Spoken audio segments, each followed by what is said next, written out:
The following program is being brought to you on the World Talk Radio Network. For more information about our network and to check out additional show hosts and topics of interest, please visit worldtalkradio.com. The World Talk Radio Network, where the world comes to talk. The views and ideas expressed on the following program are strictly those of the host or guests and do not necessarily reflect the views and ideas held by the World Talk Radio Network, its staff, and management.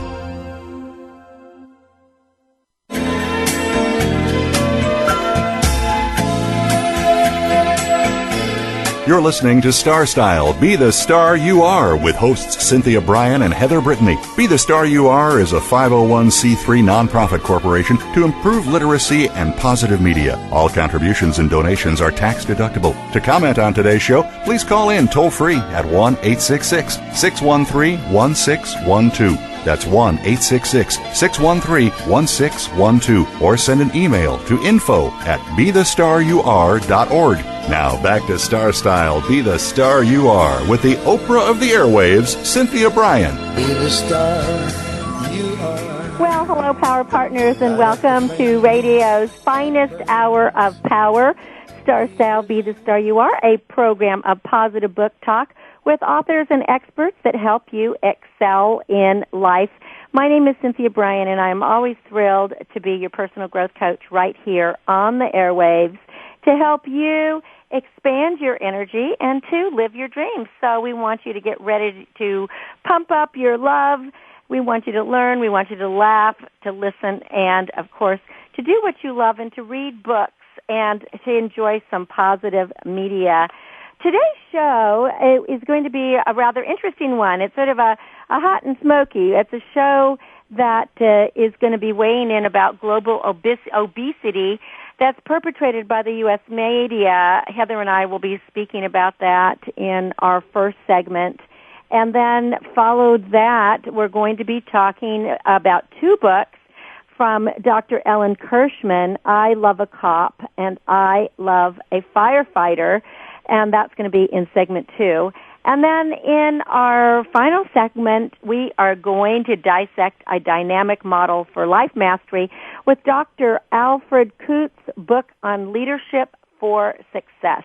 The miracle moment for today is brought to you by Be the Star You Are charity, providing tools for literacy and living to those who are in need. Please make a donation by going to BeTheStarYouAre.org. It's by Richard Carlson. Choose being kind over being right, and you'll be right every single time. Well, Heather Brittany is on the line with us. Hello, Heather. Hello. We are going to be talking about global obesity and how America is leading the way, and why are we addicted to fast foods. A board member of Be the Star You Are sent us a YouTube video about how sugar is poisoning the world and contributing to those extra 25 pounds that we carry as humans. That's happened over the last 50 years. We talked about that a bit last week. So, Heather, I would like you to address this plague of health issues that are resulting worldwide, and it seems to be caused, or the start of it is right here in the good old USA. Exactly. Well, one of the big things is globalization. We're definitely not, with everything in life, there's always pros and cons. The big thing with globalization is that it's united, it's broken down borders, it's taking on, bringing new countries into one another. With that, though, you take the good as well as the bad. While we are bringing vaccines to deadly diseases that once plagued countries, now we're finding cures for them. We're also bringing bits of our culture. And with many things, though, we may fade out of people's lives, our fingerprints are left there forever. And unfortunately, some of our eating habits have gone into this. And as a result, so many countries that used to be just on agriculture, such fresh foods, now they've adapted, our McDonald's, our KFCs are popping up everywhere. The weight gain has just spread not only in the USA, we're constantly talking about it, but we've just become this emerging, it's almost become a pandemic, obesity now. It's a social and it's a health cost for everything, and it costs so much. It's putting, recently in all these years we've been discussing about all this healthcare reform, one thing that is so huge and so expensive is obesity, these things to treat people. And in some ways, there are things, some people have pre-set conditions, that their family history, they have thyroid, but for the most part, you make the decisions about what goes in to your bodies. So when we first were finding out, I was reading some article, I believe it was in Time magazine recently, and it was talking about how we were bringing all these fantastic things and these vaccines helping. At the same time, we're bringing these poor eating habits, and how childhood obesity and diabetes rates have just gone skyrocketed throughout countries. And countries, even third world countries, because as we've seen, it's a lot, people with less money, you can buy, a Twinkie for 25 cents, but an apple will cost you $1. And that doesn't make sense, does it? It's like we're pounding the sugar and the fats and then all the fake stuff into our bodies as opposed to something healthy. Exactly. And the big thing what I was trying to say of regarding culture thing is that so much, when you think of various foods, of cultural and ethnic foods, and culture really is it's defined as a pattern of human activities and symbols. It's something that gives a particular organization significance. And culture can be, the people, how we eat, how we dress, the beliefs we hold, all these different kinds of things. And what we are bringing into them is this American culture. We're getting rid of the healthy food and we're putting in these fast processed food. I recently went to a big health meeting and they were talking about how to improve. They said eat like the rainbow. And eating like the rainbow, the color means health, greens, apple, all that stuff. And that what is not in the rainbow is the color white. And white is processed food, processed sugars, white. Oh, what is good. That's a good analogy. I actually hadn't heard that. I like that. Yeah, and so, they're saying, that the color equals nutrition. And when you just think about it, you think of all the different colors of vegetables and fish and grains and all that kinds of things. The big thing, one thing was interesting when we were looking at these obesity rates that were going up as I said, is countries that we normally think of having very small, very low, such as Asian, China, Korea, that they're known for having such healthy and these great meals. They're small, they're proportional, they balanced out. But now that we've been putting in our new cultural ways with them, they're having these increase. I think there was one thing for Spain has gone up 27%. Here in America, they even believe that it's nearly almost 50% of the population due to these, to our globalization of poor eating habits. And one thing that what this all brings to it is this constant thing with health. So we're improving health, we're also diminishing it. And obesity is something in that essence that it truly is becoming something that's being diagnosed as a disease now. Some people they have, as I said before, they have particular things, or it can even be, the disease of, overeating. Some people have something in their brain that just tells them they're not full, they're not, they just continue, they can possibly even eat themselves to death. But for the most part, it's just that, a convenience. People are less moving. We've talked in other shows about how everything is right in front of us now. We can, there's the computer, TV. With all these budget cuts in schools, they've gotten rid of all these, physical activities. Yeah, they've gotten rid of so many sports programs and PE, physical education, et cetera, which we really have to have that. We really have to, in order to be healthy, you've got to be active.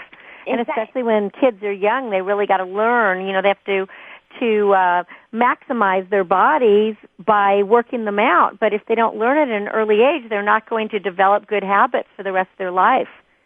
Exactly. And, one thing is with kids, they have so much energy they need. There's a big thing is that a good way of viewing calories is that it's fuel. It is, you can't do, I love doing metaphors and comparisons of just trying to break down in a simplistic way of what we're doing with our bodies. So just as with the car, and they even have warning labels at the gas station, do not overfill your tank, danger. And we have to have this thing of that we overfill our tanks. And just as dangerous as it is to be driving out with an overfilled tank, it's at the same time you don't want a car driving on fumes. So it's kind of that constant balance. And with kids, kids are these very hyperactive cars in essence. And when that's why we're having high rates, with ADD, is we're taking away the art, we're taking away of mind stimulating as well as body. And now these kids that are being cooped up all day, as soon as they get home, the first thing they're doing now is just sitting in front of a TV, sitting in front of a computer, and they're grabbing non-nutritious snacks. And so that's why, these are the things that if globalization, we want to be inheriting other cultures, their fresh food. It's kind of in a way that we're doing. In watching this video that was about sugar, talking about fructose and glucose and how it actually is a poison to the body, and what we really should be ingesting for a sweetener is dextrose, which is put into beer. It's used in beers, and it's very inexpensive, and it tastes the same, and it cooks the same. But what I thought was so interesting is that today they're finding babies who are less than 6 months old who are obese. And that's because of the sugars that are put in the formulas.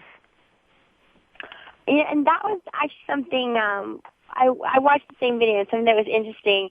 We saw at the very beginning, he was discussing about what do a typical, an Asian diet, I believe he was in Japan, Japanese diet, have the same with the Atkins diet, and they take out processed food and fructose. They don't have that in that. One is saying lots of carbohydrates, no sugars, and one is saying no carbohydrates, no sugars, lots of meats, or no carbohydrates and lots of meats.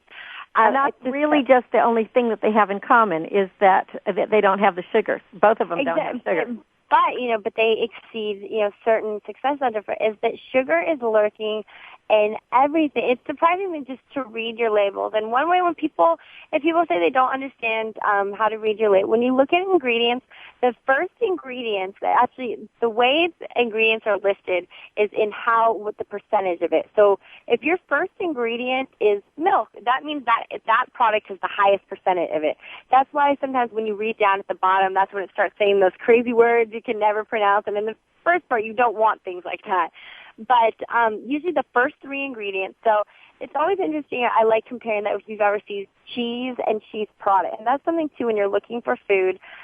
Those things that are processed, non-natural, in essence, are going to be a lot more soaked with sodium, carbohydrates, and sugars are things that have a variation. So there's things we'll say cheese or cheese product. That would be those processed cheese slices. There's peanut butter, and then there's peanut butter spread. Peanut butter spread is the first, when your first ingredient is corn syrup, it's fructose, and then later down, it says peanut. You want what you're saying is to be the very first ingredient. So in other words, for peanut butter, just to make it clear, you want the first thing listed to be peanuts.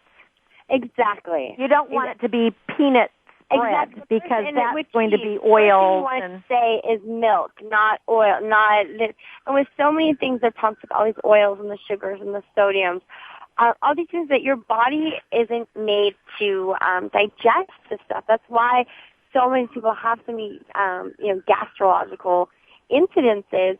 And one thing too, another thing that we've brought on to other countries with all these preservatives, if your food can live outside of a refrigerator, that's throw it away, and that's not good. And I'm not talking about a box of cereal or something. Food such as all these processed foods, stuff that have so much that they can last. If when their expiration date are years away, just be cautious of that stuff. Think about these things and what you're putting in your body. I just wanted to jump in there. I just remember so clearly when I was living in Europe, going to school over there, both in Holland and in France and in Switzerland, and people went to the store literally every day to buy their fresh stuff. There wasn't a supermarket when I was going to school there. There wasn't any grand, grocery store. There were little small, there was a bread store, there was a meat store, there was a dairy store. And you bought fresh every single day, and you only bought enough for that day. So that was really eating fresh. That's a big thing that is that, in regards to globalization, how we're destroying it. America really needs to take on things. As you're saying, such in France, how they have all these small places, the Poisson, that they have a place you would just to go to get your fish, just to go to get your bread, just to go to get your pastries. Not only it sounds, in American culture, that sounds like a big inconvenience, because we are so about convenience now altogether, but look where it's gotten us. And now, using again French is that everything is so spread out. You have to go. People, they're only buying for that day, but at the same time, that's increasing physical activity as well. As they walk everywhere, they take those 2 hours for lunch. We are at our desks, we're eating, we're going, and that's unfortunate too. We are spreading this lifestyle as well with people, that when we are, in globalization, global trade with people, they need to work with as we are on different time schedules and working and meeting and lunches. We're making people accommodate to our lifestyle, and thus, it grows with it.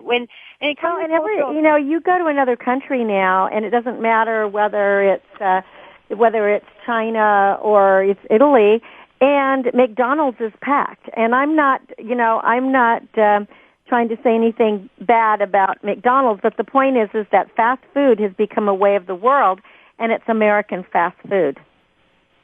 Exactly. We are the one, we induce, when people in an interview, they're saying, we think of different countries and cultures and foods. What do you think? So someone said Japan, they think sushi, they think fresh fish and rice. And in India, I think curries and just things like that. There's like in Italy, I think rich pastas with tomatoes and cheese. But when you think of America, people are saying French fries and burgers and milkshakes and nothing healthy there. Even when we think American pie, apple pie, we're thinking pie. So it's time we need to reroute this and trying to find new ways of spreading. And we're probably not thinking American pie that's homemade. We're probably thinking of something that's processed, not made with real apples anymore. Exactly. And, it's so much with, getting back to this whole globalization, I think, too, is so much about it for bad and for what is the outsourcing factor. That's just why you may see, you may buy, for instance, I was laughing recently, buying some product, I think it was like soy sauce or something, and it was like made in India, or things that are being labeled as one kind of culture and actually are made somewhere else. There's so many, you buy an American flag and it says made in China. Right, things like right. that. So, again, it's with this cultural food that we're outsourcing things like this, and things are coming processed to us. And we're even, to get apple, a big thing too of why produce can be so expensive is because we're getting them from other places. That's why just to wind it up, Heather, give us just, like one tip that we can do as individuals to make sure that we eat fresh and we stay healthy and we don't get into this whole obesity Ferris wheel that you just never can get off of. My big things, and I've mentioned before, but I'll sum it quick. One, physical activity. If you can drive, find a way to walk there. Increase that. Again, eat like the rainbow. Color equals nutrition. White is nothing. White is dye. White is processed. White is sugars. White is salt. And again, water. And something very interesting I learned this week is that stress beyond the physical muscles is an internalized adaptation of our thoughts. So, and so many things when we believe we have excess stress, because the cortisol shoots to our stomach, that's why it increases our appetite. It makes us eat poorly. So find these little pleasures in the days in life and learn when you can manage your stress levels. Then it everything forwards out, and it's a chain reaction. Well, great segment. Let's try to keep our globe healthy. Give out the websites. Most definitely. We want you to go to BeTheStarYouAre.org, BeTheStarYouAre.com, MySpace.com/Carmony Clutches, and CarmonyClutches.com, both with a K. And pick up a copy of Be the Star You Are for Teens. We have whole sections on health and eliminating stress and just living a positive life. Well, when we return, we're going to be talking about cops and firefighters, some of my favorite people. Why, psychologist and author Dr. Ellen Kirschman. I'm Cynthia Bryan, and this is Star Style. Be the Star You Are. Don't go away, because Smoking Hot is coming right up.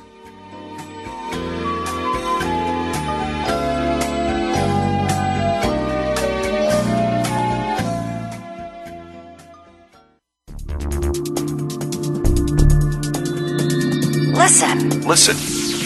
The world is talking. The World Talk Radio Variety Channel. Apathy, violence, and negative messages are everyday occurrences in our country. You can be a change maker when you dare to care by supporting Be the Star You Are charity, a 501c3 that empowers women, families, and youth through improved literacy, positive media, and tools for living. Visit www.bethestarur.org to find out how you can make a difference in our world. Everyone counts. That web address again is www.bethestarur.org. BeTheStarYouAre.org.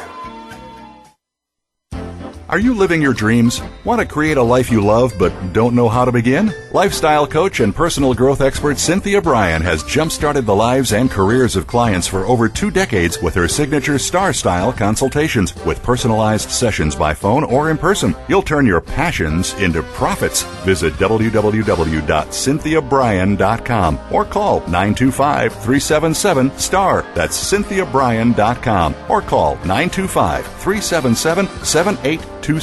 Cynthia Bryan is your guide on the side. www.cynthiabryan.com. You can be the star you are.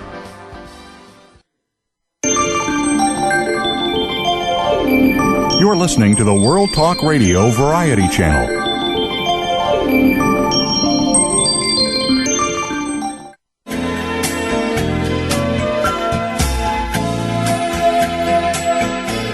You're listening to Star Style, Be the Star You Are, with hosts Cynthia Bryan and Heather Brittany. Be the Star You Are is a 501c3 nonprofit corporation to improve literacy and positive media. All contributions and donations are tax deductible. To comment on today's show, please call in toll-free at 1-866-613-1612. That's 1-866-613-1612. Or send an email to info@bethestarur.org. Now back to Star Style, Be the Star You Are, with the Oprah of the airwaves, Cynthia Bryan. Be the star you are. Thank you for staying tuned to Star Style, Be the Star You Are, where the world comes to talk, listen, and share ideas.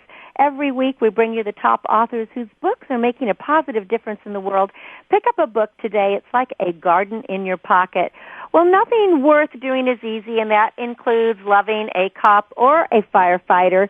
Being a member of the law enforcement and safety community offers a sense of pride for officers and families, but the long hours, the unpredictable shifts, and, of course, the crisis-driven nature of these professions can turn life on the home front into a little bit of an emotional roller coaster. Dr. Ellen Kirschman is a psychologist who's worked with police officers and firefighters and their families for more than 2 decades, and she has 2 books that gives you practical ways to deal with the challenges that come with the territory. Her books are I Love a Cop, What Police Families Need to Know, and I Love a Firefighter, What the Family Needs to Know. Welcome, Ellen, to Star Style, Be the Star You Are. Thanks for inviting me. Well, thank you. Coming from a family packed with firefighters as well as law enforcement personnel, I was really intrigued when I saw your books, and I thought, this is something we got to bring to the airwaves. And especially since 9/11, Ellen, it seems that more people are really aware of and hopefully proud of what our police and fire squads do on behalf of the community. But before we get really into your book, why don't you give us a little bit of background on what your practice is and what was your impetus for writing these books in the first place? Well, I've been working with public safety, police, fire, dispatchers for many years, and I realized that this job, unlike almost any other job I know of, really spills over to home and to the family. When they do an awful lot of training of police and firefighters, but we never turn to the family to train them because they are really the first responder. And often police families and fire families as well feel isolated.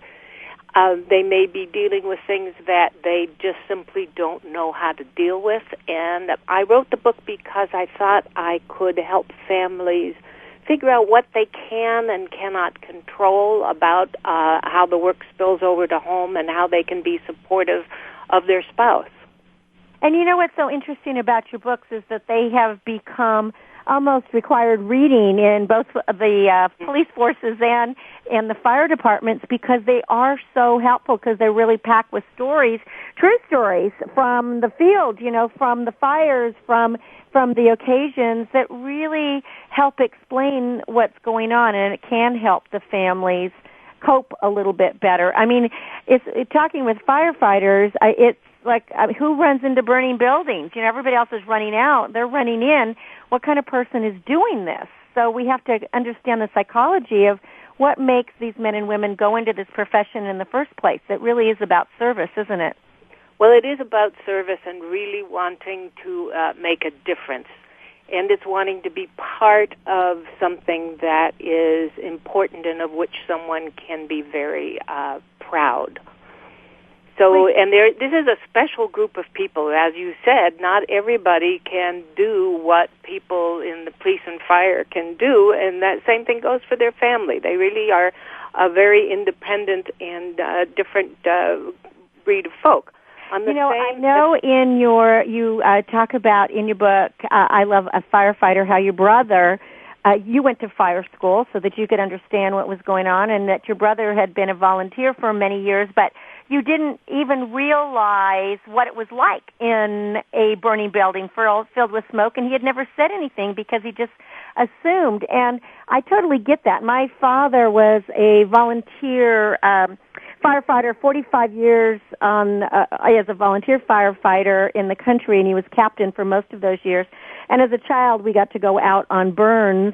But you know what I remember most, and almost everybody in my family is either on the force or, a volunteer in some way, or the same with the police. I just remember how important it was for the family to support what was going on. Because in those days, the firefighters actually had to buy their own equipment, even their trucks, everything. And so if the family wasn't there to support you and make the sandwiches and, go out to rally you on and bring the change of clothes and all of that, it didn't work. Well, I think it has to work both ways. What I say to cops and firefighters is, look, you've got two families. You've got your work family and you've got your real family. And exactly. You have to take care of both of them, because communication is one of the real challenges for public safety families. Firefighters and cops alike often feel like they can't talk about the work they do because it will be frightening to their family, or it was too grotesque, too difficult to describe, or they don't want to think about it anymore. And the family members have to understand that. I mean, firefighters and cops, as you know, couldn't do the work they do without a family to support them, which also means then that the law enforcement professional or the firefighter has to return that support to their family. It can't be just a one-way street. Well, so what is it? What does make a successful police or fire family? What makes them tick? How do they do that? Well, they do that in a kind of very interesting way. I think they do that by being quite independent, by being able to pinch hit for each other because there's awfully long hours involved in emergency services work. Family members need to have their own separate support systems. Because, as you said, when the big one hits here in California, it'll be a big earthquake. All the emergency responders will be going into work, and the family will be left to cope by themselves. So they need to be strong. They need to have their own independent support systems. I also say that, particularly for law enforcement families, they need to be assertive and outspoken because they're married to professional interrogators, and if they don't learn how to assert themselves, they're apt not to get what they need. They're not apt to not get their needs met. I think it also helps to work for a family-friendly department, and that varies across the United States, and to have some accurate understanding of what the job really is, not to get your information off of the television set. Now, so your dad allows you talk about that quite a bit in your books, because these days, the television is filled with all the different cop shows. There's movies about firefighters. There's, all of this stuff going on. And so there's a lot of myths out there. And I just know with the people that I know, those myths have been busted over and over. I mean, everyone that I know that's in the fire forces or the police forces, they have good marriages, they have nice families, they're doing well. But you mentioned in there how you were at a conference and there was something that really was distressing that was said to the people that were in the audience. And I think that we can't spread rumors without basing them up with statistics. Absolutely. And the biggest rumors, of course, are about divorce, about the lethality of the job, how dangerous it is, and there are many myths about alcohol abuse. And well, let's take the one of divorce in law enforcement. People are convinced that police officers have higher divorce rates than other occupations. In fact, they do not, with the research that I know, which is very hard to come by. I think the highest divorce rate on the last study, comparison study I saw, were bartenders and massage therapists and dancers, oddly enough. It's important. And I think dentists are right up there, too, right?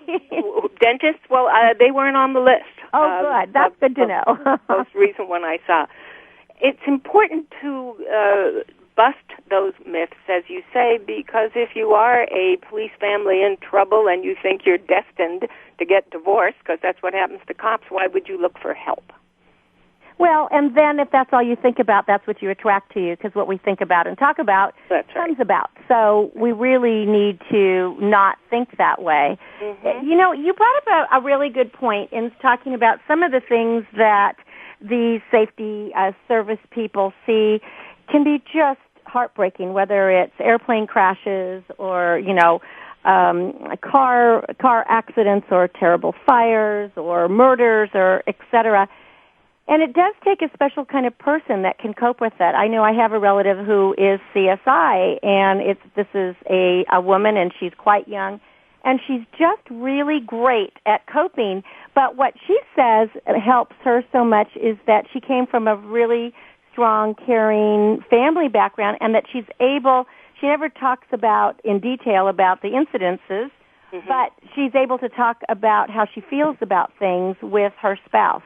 And I think that that's an important element to be having a healthy relationship. Well, I think that's an incredibly important element, and that's when I go around doing workshops for firefighter couples and police couples. I say, look, you don't have to come home and tell every little detail about the finger you found here or the child that was so badly injured. What your family really wants to know is, did you walk in the house with that look on your face because you're mad at me, or did something happen to you at work? Yes. And it's not all or nothing. You can just say, look, I've had a really terrible day today, and I've seen some really awful things. What I need is to go out and walk the dog for half an hour before I come home.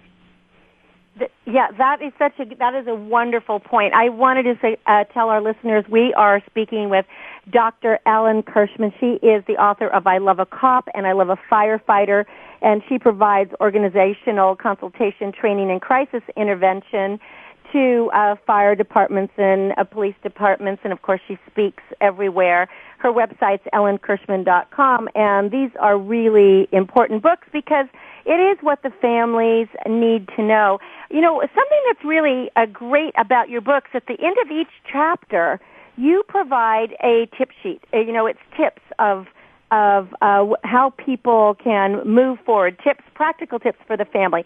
Tell us about some of those tips.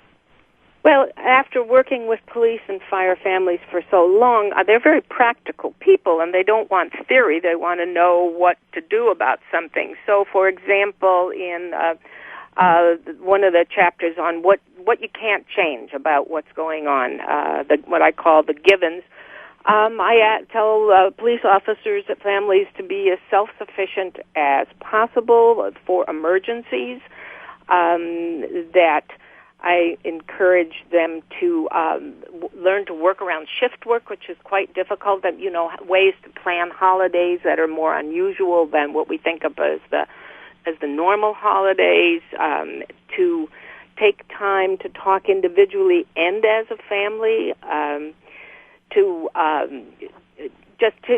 sort of discuss how they want to communicate and when they want to communicate, rather than the officer or the firefighter making that decision for the entire family. I tell families, if you're going to be scared because you're home alone at night, then you have to speak up and do what you need to do to make your home feel comfortable and safe. Get together with other police spouses or families who are going to be alone at nights on holidays or birthdays. Try to make dates with one another, knowing that you and your spouse are going to get together on Tuesday morning. Maybe the anchor that gets people through the rest of the week.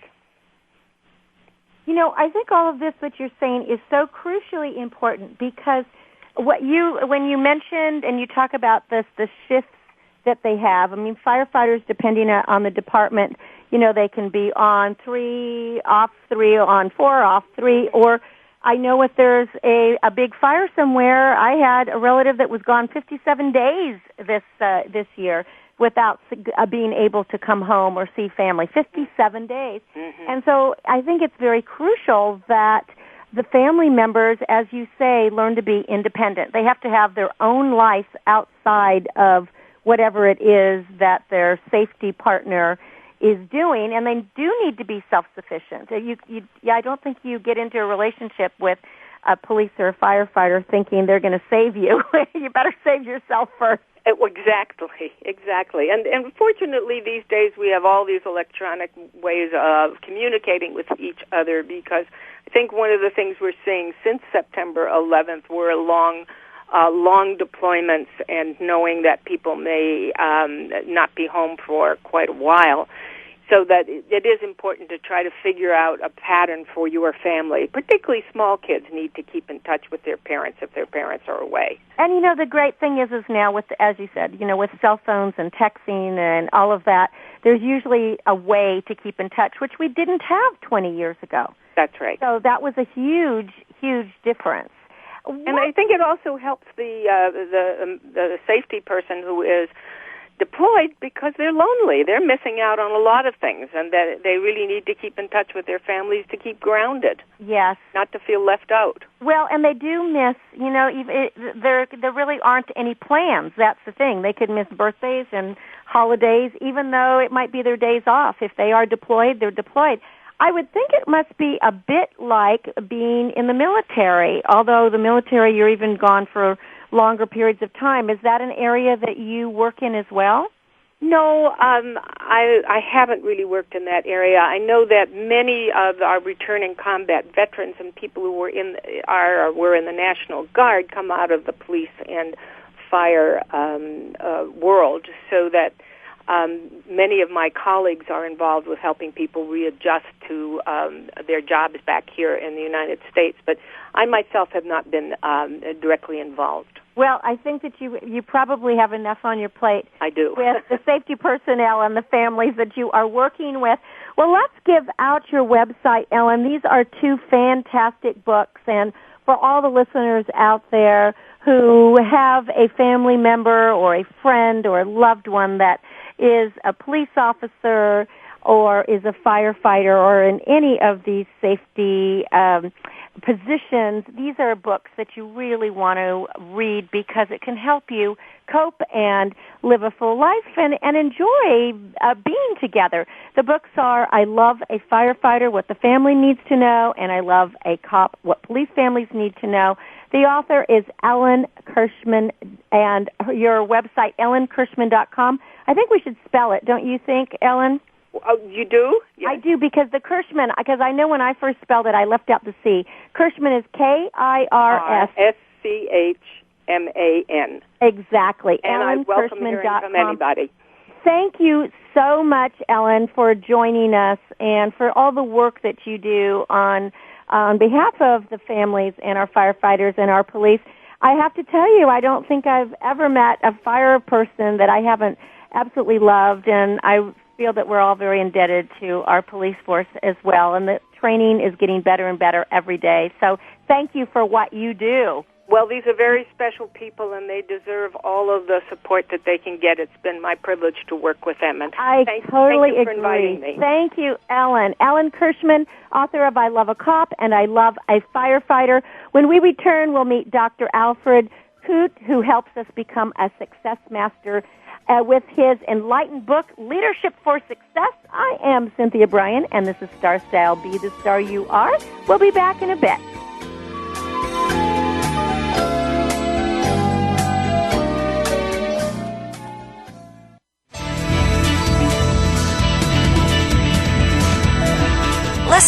Listen. The world is talking. The World Talk Radio Variety Channel. Apathy, violence, and negative messages are everyday occurrences in our country. You can be a changemaker when you dare to care by supporting Be the Star You Are charity, a 501c3 that empowers women, families, and youth through improved literacy, positive media, and tools for living. Visit www.bethestarur.org to find out how you can make a difference in our world.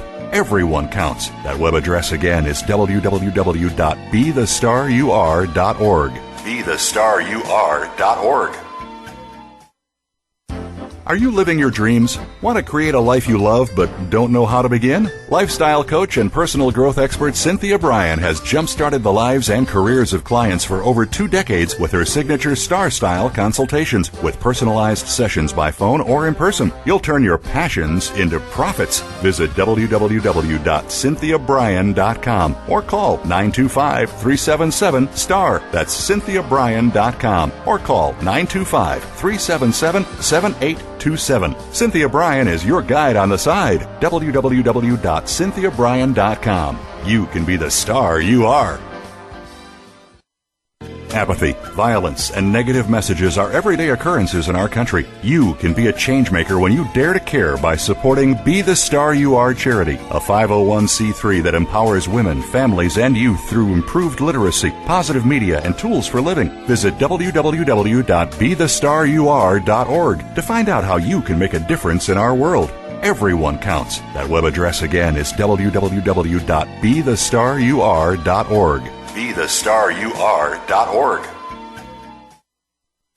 Are you living your dreams? Want to create a life you love but don't know how to begin? Lifestyle coach and personal growth expert Cynthia Bryan has jump-started the lives and careers of clients for over 2 decades with her signature Star Style consultations with personalized sessions by phone or in person. You'll turn your passions into profits. Visit www.cynthiabryan.com or call 925-377-STAR. That's cynthiabryan.com or call 925-377-7827. Cynthia Bryan is your guide on the side. www.cynthiabryan.com. You can be the star you are.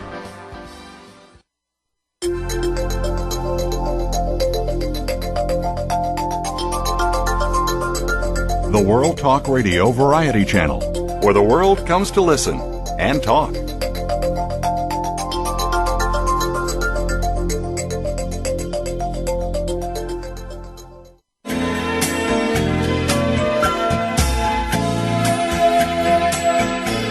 You're listening to Star Style, Be the Star You Are, with hosts Cynthia Bryan and Heather Brittany. Be the Star You Are is a 501c3 nonprofit corporation to improve literacy and positive media. All contributions and donations are tax deductible. To comment on today's show, please call in toll-free at 1-866-613-1612. That's 1-866-613-1612. Or send an email to info@bethestarur.org.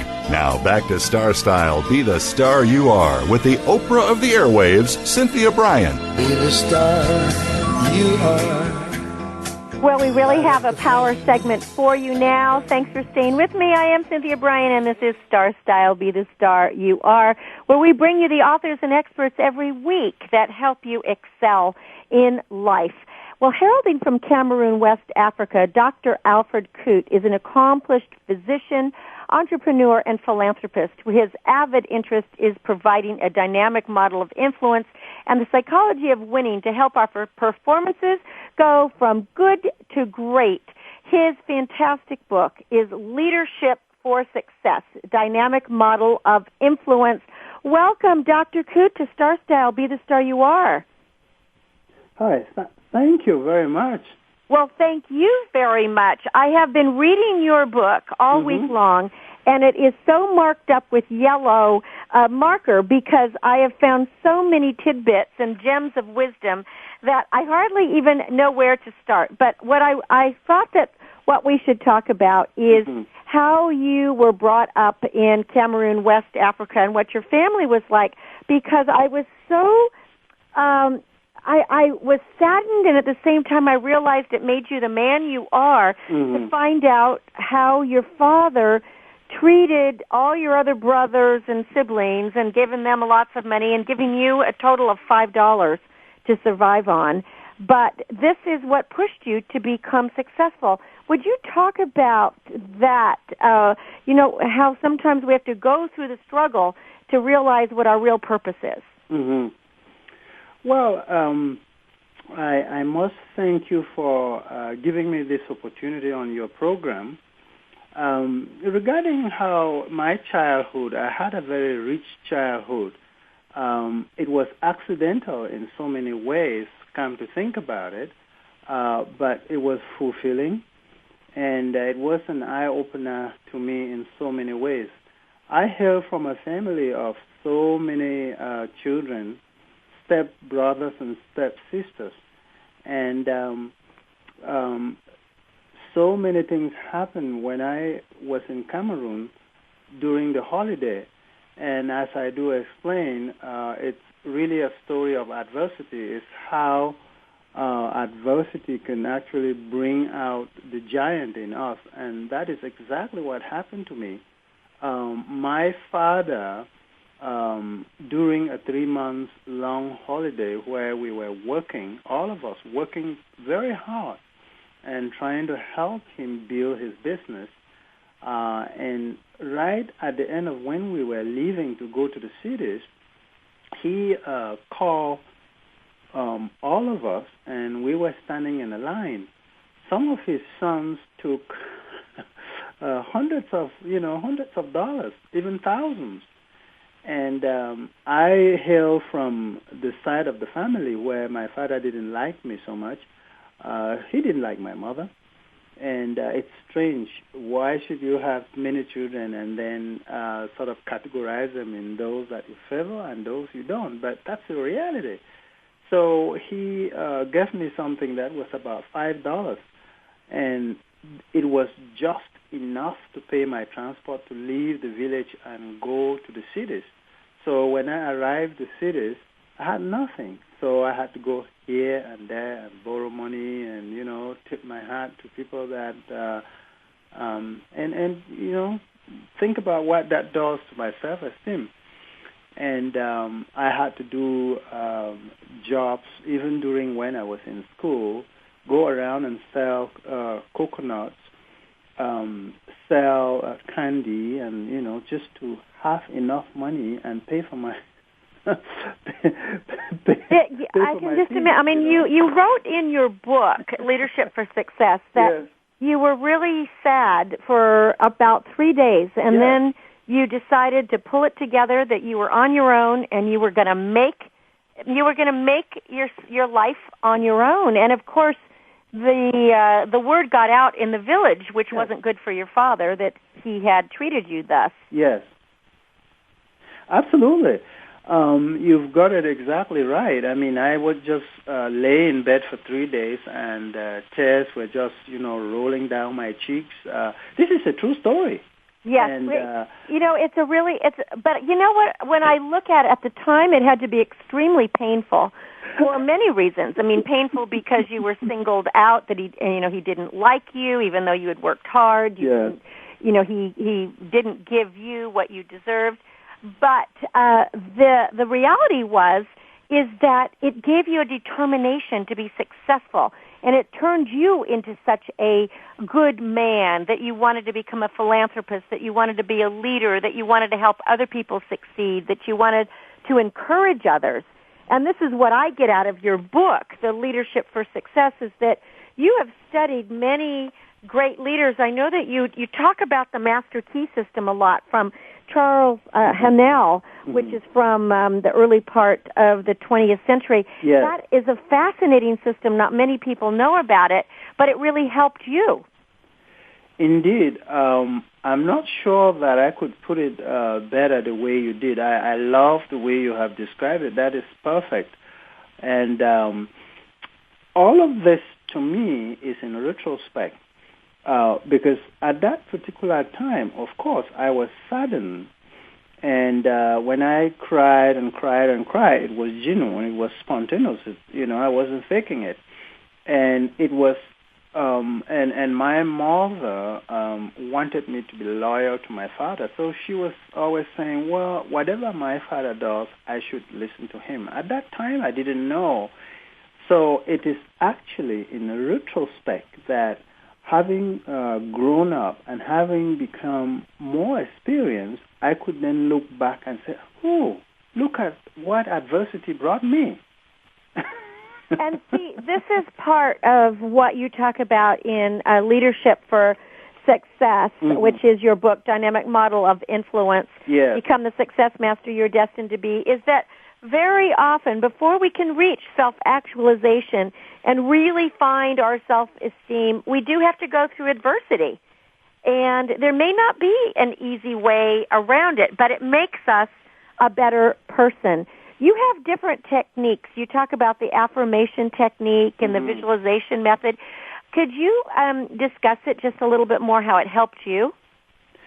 Of course it did. And actually, with my dynamic model system, it is actually 5 leadership qualities that determine success or failure. And this is not something that I read somewhere. It's something that throughout my experiences and the adversity that I've gone through and learning and so on, I put them together. And it has been one of the reasons why I have dedicated my life to helping people take charge of their lives. And I don't think I can put it better the way you have done it. And so there is so much we can spend the whole day talking about this. And so I ask the questions often, why are people or some people not living their dream? And actually the very first step in releasing one's potential is having confidence. And in my very first book, Leadership for Success, I tell the story of a man named Jack. Before we met, he was driven by fear. His fear was so damaging that he chained himself up inside a small box. And I try to tell people that fear is just a feeling, that it's a feeling that we choose. And that instead, we should choose confidence and believe in our abilities. That's what I try to mentor people every day. I see myself as a life coach, even though I'm a family doctor. I've actually dedicated my life to helping people live happier and healthier. And you know what? It is working. It's working, and you know what? What you do, Dr. Nkut, is you listen to people. You listen to what they say, and then you can provide alternatives to the lifestyles they're living. Like the Nimble Jack, you wrote about how he had no pep and no energy, but he was waking up at 11 in the morning. He wasn't getting any exercise, and he was watching television until he went to sleep. No wonder. He had no motivation and no drive. Absolutely. And so through my personal mentoring and following the strategies of my dynamic model system, he overcame his fear, and the fear that crippled him and held him back from truly living. And he changed. He gained focus and confidence and created a blueprint for living his best life and achieving his dreams. He saved himself one of the from things his that I love in your book, and it's the chapter Psychology of Influence. When you were talking about the habitual mental patterns, and you ask your readers to imagine the subconscious mind as a bed of rich soil that can help seeds grow and sprout. They're either going to be good seeds or bad seeds, so that every seed, every thought is a cause and every condition is an effect. And so that we actually take charge of our thoughts. And I thought about when you give that analogy of looking at our thoughts and our mind like a garden, it is so interesting that if we don't, prune and water and fertilize and add good things to our mind, we are not going to have a good life. We won't live our dreams. We have to, it is the reap what you sow. Absolutely. We have to visualize what we want our lives to be. and create affirmations and repeat them throughout the day till we fall asleep. This is what I tell people. They apply it. I've had millions, thousands of testimonials to this. And you know what? There are a lot of scientific studies that lay credence to all of this. And so my dynamic model actually teaches people to identify their abilities and the things that are holding them back, the perceived obstacles that are holding them back. And once they realize that fear is not a fact, that is just a feeling that keeps them away from a life of abundance and personal satisfaction, then, hey, the life changes. It becomes limitless. Yes, because fear really isn't real, and we have to face our fears. And in your book, Leadership for Success, you definitely outline a way that we can look at our fears, walk through our fears, face it, and then fear disappears because it's really not reality. Fear is just a feeling. It's a feeling. And so that process of releasing ourselves from the comfort zone of false security is so important. And once that is done, we realize that we can change our lives by simply changing our thoughts. Us changing our thoughts. Again, what we think about and talk about comes about. Absolutely. I wanted to touch on, you are a philanthropist, which touches my heart. I, too, am a philanthropist. You've started several foundations to help erase poverty. Yeah. But I really believe in giving back. I do feel the paradox of life is the more we serve others, the more we serve ourselves. It is strange. But would you talk about service and the importance of volunteering or donating or giving back? Because your whole life is about that. Your whole life is about serving and helping others succeed and to live a life that they're born to be the stars they are. Absolutely. I mean, I can't agree more with you. And, a sense of purpose makes the emotional connection from the brain to the heart so that we become passionate about our dreams and goals. And, this is the purpose behind the purpose, which is so important. Indeed, it's so paradoxical, simple as it is, but it's profound, but mostly paradoxical that many people don't see it. That as a farmer, our soil is the true soil that we till. But when it comes to humans, Cynthia, like you and me, our soil is people. People. I love it. It's so interesting you say that, Dr. Nkut, because when people ask me what's my profession, I say I grow people. Because I'm a gardener. As a gardener, I grow people. That is it. And so look at my my organization in West Africa. It's microfinancing institution. And so I put money, try to help people help themselves. Well, it's a microfinancing institution. So I believe that creating businesses is a medium for helping people help themselves. And that's what I grew. That's one good thing I learned from my father, because he loves business and he does a lot of business. And he was a great businessman. He just wasn't a fair daddy. Yes. He was, and he still is.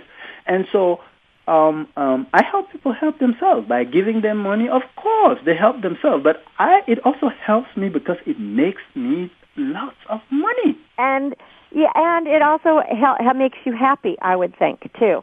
Absolutely. So it's a win-win. Well, I want to give out your website, and I want to spell it because your last name is spelled differently than it's pronounced. Yes. So people can find your book, Leadership for Success, Dynamic Model of Influence. Mm-hmm. The website is alfrednkut.com, but it's spelled ALFREDNKUT.com.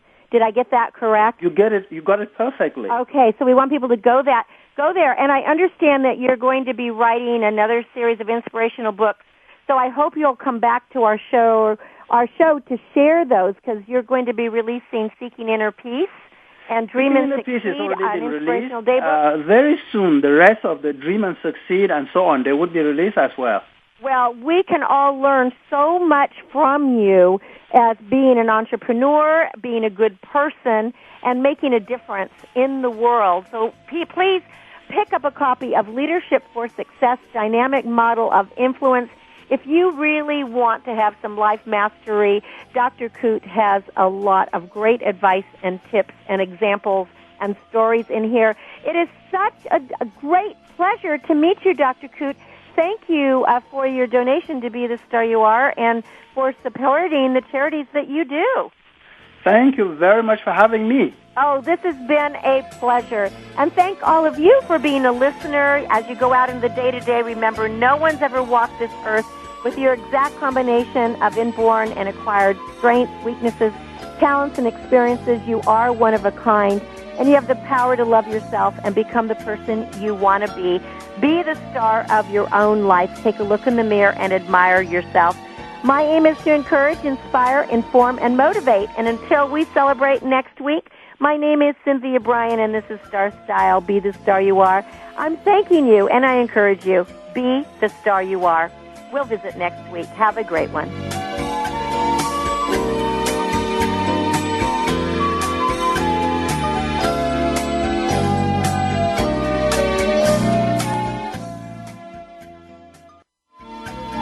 Thanks again for listening to Star Style, Be the Star You Are. For more information about Be the Star You Are Nonprofit Corporation, please visit BeTheStarYouAre.org. That's BeTheStarYouAre.org. Join Cynthia Bryan and Heather Brittany again next Thursday at 6 p.m. Eastern Time, 3 p.m. Pacific Time, here on the World Talk Radio Variety Channel. Remember, to be a leader, you must be a reader. Enjoy a stellar week. You're a seeker, a dreamer, with courage to give. Every special part of you. You're an artist. Thanks again for listening to the preceding program brought to you on the World Talk Radio Network. For more information about our network and to check out additional show hosts and topics of interest, please visit worldtalkradio.com. The World Talk Radio Network, where the world comes to talk. The views and ideas expressed on the preceding program are strictly those of the hosts or guests and do not necessarily reflect the views and ideas held by the World Talk Radio Network, its staff, and management.